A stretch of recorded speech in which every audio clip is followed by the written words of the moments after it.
बिस्मिल्लाहिर्रहमानिर्रहीम। अस्सलाम वालेकुम। मैं ताहिरा अब्बास। होता है कि हम दूध बॉयल करना भूल जाते हैं या फिर उसे फ्रिज में रखना भूल जाते हैं, तो उसको जब हम बॉयल करते हैं तो वो फट जाता है। तो ऐसी सूरत में आप उसको ज़ाया करने के बजाय उसके साथ बहुत ही मज़ेदार बर्फ़ी बनाएंगे और मैं आपको सिखाऊंगी कि उस फटे हुए दूध को आप इस्तेमाल में कैसे ला सकते हैं।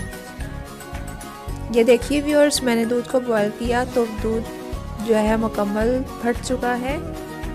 इसमें किसी किस्म की कोई चीज़ डालने की ज़रूरत नहीं और ना ही इसको ज़ाया करने की ज़रूरत है। आप इसके साथ मज़ेदार सी मिठाई बना सकते हैं। दूध में से जो फटा हुआ हिस्सा है उसको हम, जो पनीर बन गया है उसको हम साइड पे करेंगे और किसी भी छाननी की मदद से उसको छान लेंगे, उसका पानी जो है अलग कर लेंगे। अब हम किसी दूसरे बर्तन को चूल्हे पर रखेंगे और उसमें थोड़ा सा ताज़ा दूध ऐड करेंगे और वो जो पनीर हमने अलग किया था उसको उस दूध में डालकर थोड़ा सा पका लेंगे। पकाने का ये मकसद है कि ये दानेदार हो जाए, इसकी जो फटकियाँ मोटी मोटी सी बनी हैं उसकी बजाय इसे हम इस तरह से किसी भी चम्मच की मदद से पीस कर उनकी फटकियों को हम जो छोटे छोटे बना लेंगे, यानी कि दानेदार सी फटकियाँ बन जानी चाहिए। और चम्मच आपने ऐसा लेना है जिसकी मदद से आप इसको दबा दबा कर इसकी फटकियों को दानेदार बना सकें।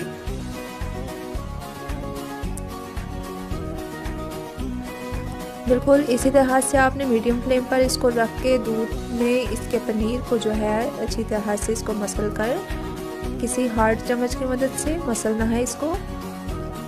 मैं पहले स्पैचुला से करने लगी थी लेकिन ये इसका काम नहीं है। अभी दूसरे चम्मच की मदद से मैं इसको अच्छी तरह से मसल रही हूँ।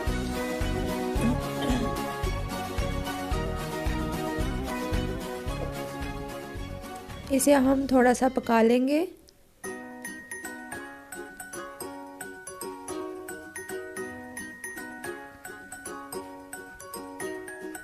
उसके बाद हम इसमें देसी घी ऐड करेंगे। जितना आपका पनीर है उसके मुताबिक आप इसमें जो है देसी घी ऐड कर लें। मेरे पास जितना पनीर है इसमें 1 चम्मच काफ़ी है। अगर आपके पास इससे ज़्यादा है तो आप 2 चम्मच भी ऐड कर सकते हैं। उसके बाद हम इसमें थोड़ी सी हस्बे ज़ायका चीनी ऐड करेंगे।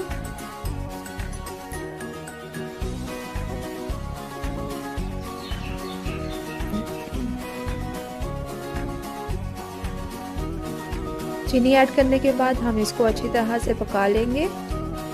चीनी डालने के बाद ये थोड़ा सा लिक्विड शेप में हो जाएगा। उसके बाद हमने ये बुरादा बनाकर रखा हुआ है, इसमें नारियल और बादाम, पिस्ता, चने की खिले, इन सब का पाउडर शामिल है। ये सब मैंने बुरादा बनाकर रखा हुआ है।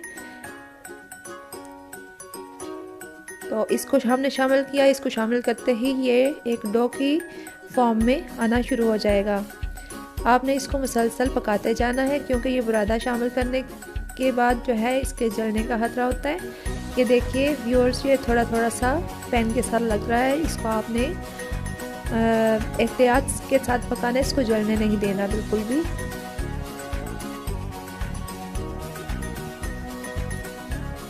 ये व्यूअर्स इतना मज़े की बनती है ये बर्फ़ी, ये मिठाई जो है इतनी मज़े की बनती है कि मेरे बच्चे जो हैं वो इंतज़ार करते हैं कि कब दूध फटे और ये बने। उसके बाद वो जो एक डो की फॉर्म में ये रेडी हो गया। उसके बाद हम एक प्लेट लेंगे, उसमें घी या ऑयल लगाएंगे और उसमें निकाल लेंगे इसको। इस डो को हम चम्मच की मदद से इस प्लेट में फैला लेंगे और चौकोर शेप में हमने इसको बनाना है। मेरे पास चौकोर बर्तन नहीं था इसलिए मैंने इस प्लेट में निकाल लिया। अगर आपके पास कोई ऐसा बर्तन है जो चौकोर शेप जिसमें आसानी से बन सकती है तो आप उसमें डाल लें। ये देखिए इस तरह से इसको थपक थपक के मैंने चौकोर शेप में रेडी कर लिया है। उसके बाद जो बाकी बुरादा बचा है हमारे पास, हमने इसके ऊपर सारा स्प्रेड कर दिया और उसको चम्मच की मदद से दबा दबा कर इसके ऊपर फिक्स कर दिया है।